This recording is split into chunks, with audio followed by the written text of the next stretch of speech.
I'd like to formally welcome the Taoiseach and Taoiseach and convene the formal meeting of today.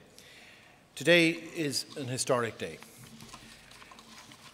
It's the day when the members of the Convention on the Constitution have assembled in this symbolically important place to start the task given to us by the Houses of the Oireachtas. We're charged with examining a number of the aspects of the Irish Constitution, the people's document.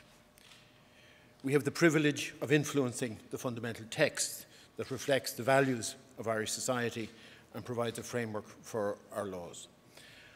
I'm honoured and humbled to be asked to do this job, and I'll do it to the best of my ability.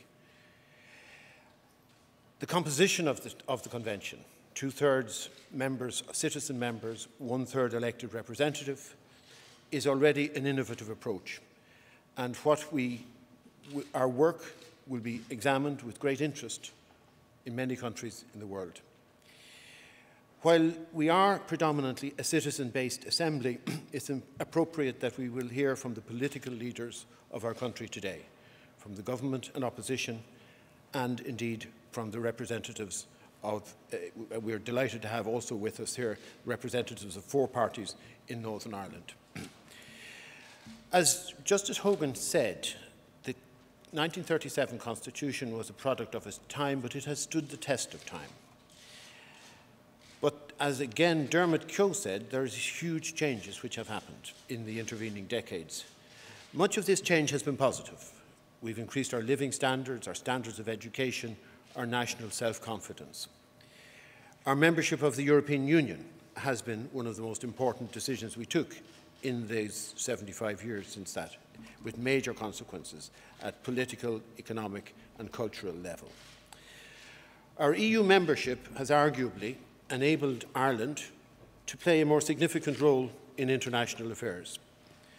For a small nation, we have consistently shown a generosity of spirit in our foreign policy, from UN peacekeeping to our contributions in humanitarian and development matters. And that generosity of spirit has recently been recognised by Ireland's election to the UN Human Rights Council.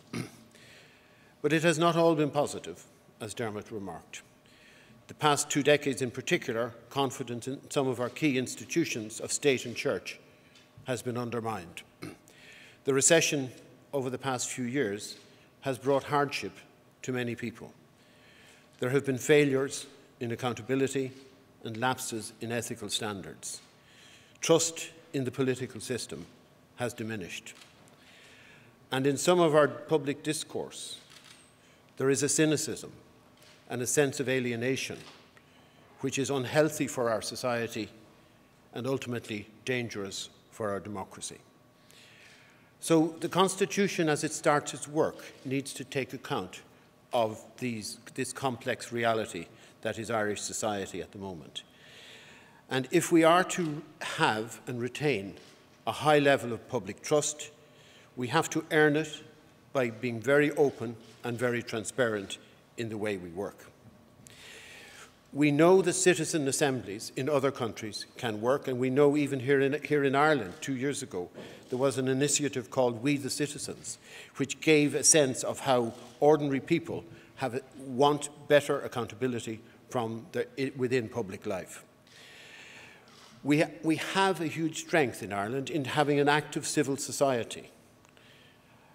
Over the last 11 years in concern, I've seen in many countries the costs of not having an active civil society. We have it here, and we hope to listen carefully to the voices of that civil society as we do our work. I'd like the Convention to explore innovative ways of listening and engaging with the wider public, within Ireland and with our diaspora. Generations of Irish people abroad have made a massive contribution to this country, and I would like that we find ways, formal and informal networks, of listening to these people today. I hope the Constitution can find innovative ways of connecting with young people. We need to seek out ways of engaging with young people so that they see what are the privileges and possibilities of citizenship while also learning of the responsibilities. We have to go about our work in a very open and transparent way. All the public sessions of the Convention will be live streamed. The Convention website, www.constitution.ie, has gone live today, and all Convention documents and submissions received will be open to the public on the website. I want to say a very special thank you to the Escher Group and On Post, who have supported the design of the website for free.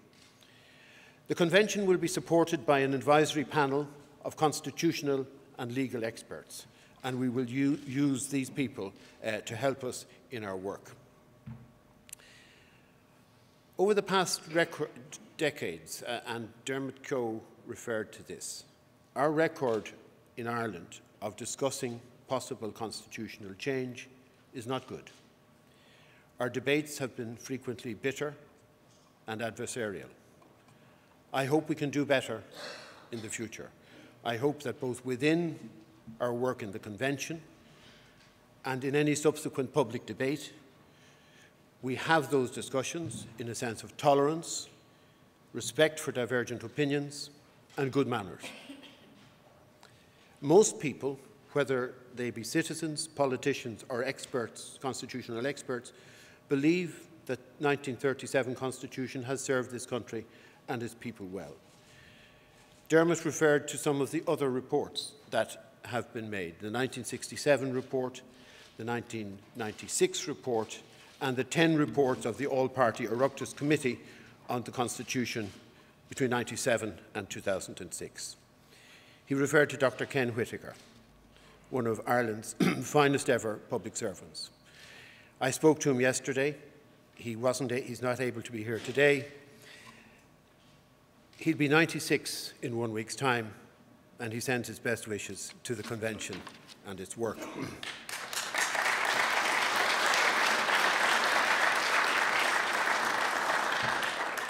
We will hope to draw on that work that has already been done by those other organisations or other committees. But it is also true to say, as Dermot acknowledged, that no matter how good quality those reports have been, none of them have given rise to systematic or substantial constitutional change. And this time, I think there are a number of reasons to hope that our work will give rise to change. And there are three key reasons for this, in my view. The first is there appears to be broad political support for change. The government has made a clear commitment that it will examine the recommendations of the Convention within a specified time frame and decide if related referendums should be held. Opposition parties and the civil society groups that I've already spoken to have also said they support change. But of course, at the end of the day, it is the people who will decide the nature and scale of the constitutional change. The second reason for hope is the changed political situation on this island. After decades of conflict in Northern Ireland, violence has largely ceased. The Northern Ireland administration, led by First Minister Peter Robinson and Deputy First Minister Martin McGuinness, are working together on the normal business of government, of creating employment and improving services for the population. The political framework for this, of course, is the Good Friday Agreement and the St. Andrews Agreement. These two agreements have contributed to a new stability on this island, to improved relations between the Republic and Northern Ireland and between the Republic and Great Britain. In the motion establishing this convention, we have been asked to have appropriate regard to the Good Friday Agreement and the St. Andrews Agreement. The hope of the vast majority of people on this island is that we can live our lives within a settled and secure peace and build a better future for our children. Much work is still needed within Northern Ireland on reconciliation and on healing the pain from the conflict. Practical working arrangements between the administrations on both parts of the island need continued attention. But this is the spirit against which I hope this convention will have appropriate regard to the two agreements and will build on the possibilities which develop from that. The third reason to dare to hope that our work will lead to change is more simple. It's time for change.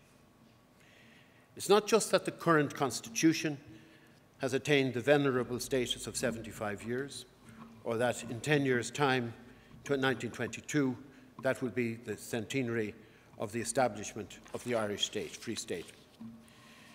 It's more that the combination of social, economic and cultural change over the decades requires that we re-look at the words in our founding document, the Constitution. And our experience in recent years of coping with economic recession and of dealing with the social scandals that have shocked this country require us to ask the most fundamental questions about our values, the way we govern ourselves, and our standards in public life, and that these be reflected in a renewed Constitution. We have lived through interesting times.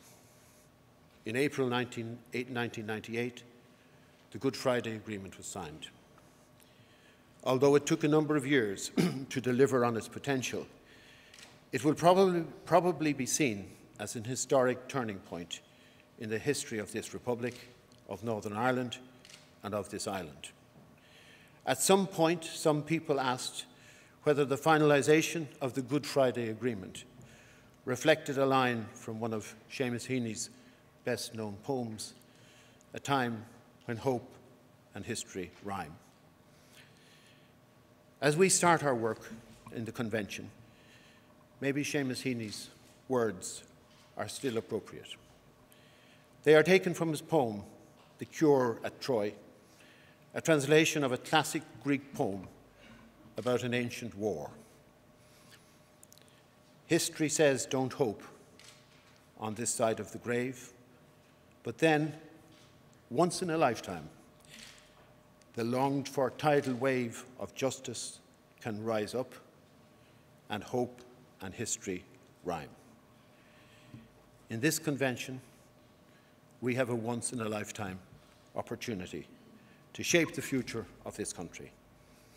The shapers of the 1937 Constitution did a good job. Now it is our time and our turn. Despite all our recent difficulties, this country has achieved a great deal. We must believe we can achieve a great deal more. We owe it to the current generation and our children's generation to have a constitution which reflects the values and the aspirations of the Irish people and to which they are prepared to vote allegiance. As convention members, we start our journey together today, 1st of December 2012, in Dublin Castle. It's a rare privilege to be offered the chance to make such a contribution to one's country. I look forward to working with each of you to maximise that contribution. Thank you very much.